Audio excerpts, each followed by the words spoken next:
Hi everyone, ನಮ್ಮ ರಾಜ್ಯ ಮತ್ತು ನಮ್ಮ ದೇಶ ಯಾವ ರೇಂಜ್ಗೆ ಭ್ರಷ್ಟಾಚಾರ ಇದೆ ಅಂತೇಳಿ ನೀವು ಈ ಸುದ್ದಿನ ನೋಡಬೇಕಾಗುತ್ತೆ. ಇಲ್ಲಿ ಒಂದ್ಬಿಟ್ಟು ನಿವೃತ್ತ BPCL ಅಧಿಕಾರಿ ಅಂದ್ರೆ ಭಾರತ್ ಪೆಟ್ರೋಲಿಯಂ ಅಧಿಕಾರಿ ಶಿವಕುಮಾರ್ ಅಂತ ಅವರು ಒಂದು ಟ್ವೀಟ್ ಕೂಡ ಮಾಡಿದ್ದಾರೆ. ಆ ಟ್ವೀಟ್ ಎಲ್ಲ ಕಡೆ ವೈರಲ್ ಕೂಡ ಆಗಿದೆ. ನಂತರ ಇಬ್ರು ಪೊಲೀಸವ್ರನ್ನ ಸಸ್ಪೆಂಡ್ ಕೂಡ ಮಾಡಿದ್ದಾರೆ. ಆಯ್ತಾ, ಕಾರಣ ಎಷ್ಟೇ, ಈತನ ಮಗಳು 34 ವರ್ಷದ ಮಗಳು ಬಂದ್ಬಿಟ್ಟು ಬ್ರೈನ್ ಟ್ಯೂಮರ್ ಇಂದ ಸಾವನ್ನಪ್ತಾಳೆ. ಆಯ್ತಾ, ಈತ ಬಂದ್ಬಿಟ್ಟು ದುಬೈಲಿ ಕೂಡ ಇರ್ತಾರೆ, ದುಬೈಯಿಂದ ಕೂಡ ಬರ್ತಾರೆ. ನಂತರ ಈಕೆಯ ಕಣ್ಣು ಕೂಡ ದಾನ ಮಾಡ್ತಾರೆ. ನಂತರ ಏನಾಗುತ್ತೆ ಅಂದ್ರೆ, ಈತ ಟ್ವೀಟ್ ಮಾಡಿರೋ ಪ್ರಕಾರ ಇವರು ಬರೀ ಲಂಚ ಅಂತ ಸಾಯ್ತಾ ಇದ್ದಾರೆ ಅಂತ ಹೇಳಿ ಇವರು ಆರೋಪ ಕೂಡ ಮಾಡಿದ್ದಾರೆ. ಆಯ್ತಾ, ಏನಾಗಿದೆ ಅಂದ್ರೆ, ಆಂಬುಲೆನ್ಸ್ ಡ್ರೈವರ್ಗೆ 7,000 ಲಂಚ ಕೊಟ್ಟಿದ್ದಾರೆ, FIR ಹಾಕೋದಕ್ಕೆ 5,000 ಲಂಚ, ಪೋಸ್ಟ್ ಮಾರ್ಟಮ್ ಮಾಡೋದಕ್ಕೆ 5,000 ಲಂಚ, ಅದು ಮರಣ ಪ್ರಮಾಣ ಪತ್ರಕ್ಕೆ 5,000 ಲಂಚ, ಪೊಲೀಸ್ ಅವರಿಗೆ ಸ್ವಲ್ಪ ಲಂಚ, ಒಟ್ಟು ಬಂದ್ಬಿಟ್ಟು 30,000 ಲಂಚ ಕೂಡ ನೋಡಿದ್ದಾರೆ ಅಂತ ಇವರು ಶಿವಕುಮಾರ್ ಅವರು.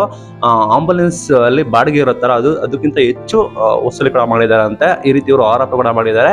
ನಂತರ ಇದನ್ನ ಟ್ವೀಟ್ ಕೂಡ ಮಾಡಿದ ನಂತರ ಬೆಳ್ಳಂದೂರು ಪೊಲೀಸರು ಕ್ರಮ ಕೈಗೊಂಡ್ಬಿಟ್ಟು ಇಬ್ರು ಪೊಲೀಸರನ್ನ ಸಸ್ಪೆಂಡ್ ಕೂಡ ಮಾಡಿದ್ದಾರೆ. ಯೋಚನೆ ಮಾಡಿ, ನಮ್ಮ ದೇಶ ಬಂದ್ಬಿಟ್ಟು ಯಾವ ರೇಂಜಿಗೆ ಬಂದಿದೆ ಅಂದ್ರೆ, ಒಬ್ಬ ಸತ್ರು ಅಂದ್ರೆ ಆಂಬುಲೆನ್ಸ್ಗೂ ಲಂಚ ಕೊಡ್ಬೇಕಂತೆ, FIR ಹಾಕೋಕ್ಕೂ ಲಂಚ ಕೊಡ್ಬೇಕಂತೆ, ಪೋಸ್ಟ್ ಮಾರ್ಟಮ್ಗೂ ಲಂಚ ಕೊಡ್ಬೇಕಂತೆ, ಮರಣ ಪ್ರಮಾಣ ಪತ್ರಕ್ಕೂ ಲಂಚ ಕೊಡ್ಬೇಕಂತೆ, ಹಿಂಗೆ ಬರೋಬ್ಬರಿ 30,000 ರೂಪಾಯಿ ಲಂಚ ಕೊಟ್ಟಿದ್ದೀನಿ ಅಂತ ಹೇಳಿ ಈ ಒಬ್ಬರು ಅಧಿಕಾರಿಗಳು ಕೂಡ ಹೇಳಿದ್ದಾರೆ. ಆಯ್ತಾ, ನಂತರ ನಾನು ಹೆಂಗೋ ದುಡ್ಡಿತ್ತು ನನ್ನ ಕೈಲಿ ಕೊಟ್ಟೆ, ಬಡವರ ಗತಿ ಏನು, ನಮ್ಮ ದೇಶ ಯಾವ ರೀತಿ ಹೋಗ್ತು ಅಂತ ಹೇಳಿ ಇವರು ಟ್ವೀಟ್ ಕೂಡ ಮಾಡಿದ್ದಾರೆ. ಇದನ್ನ ನೋಡ್ಕೊಂಡು ಇಬ್ರು ಪೊಲೀಸರನ್ನ ಸಸ್ಪೆಂಡ್ ಕೂಡ ಮಾಡಿದ್ದಾರೆ. ಆಯ್ತಾ, ನೀವು ಯೋಚನೆ ಮಾಡಿ, ಲಂಚ ಯಾವ ರೀತಿ ಬಂದಿದೆ ಅಂದ್ರೆ, ಸತ್ತು ಕೂಡ ಹೆಣ ಸಾಕ್ಸಕ್ಕೂ ಲಂಚ ಕೇಳ್ತಾರೆ, FIR ಹಾಕೋಕ್ಕೂ ಲಂಚ ಕೇಳ್ತಾರೆ, ಪೋಸ್ಟ್ ಮಾರ್ಟಮ್ ಕೂಡ ಲಂಚ ಕೇಳ್ತಾರೆ.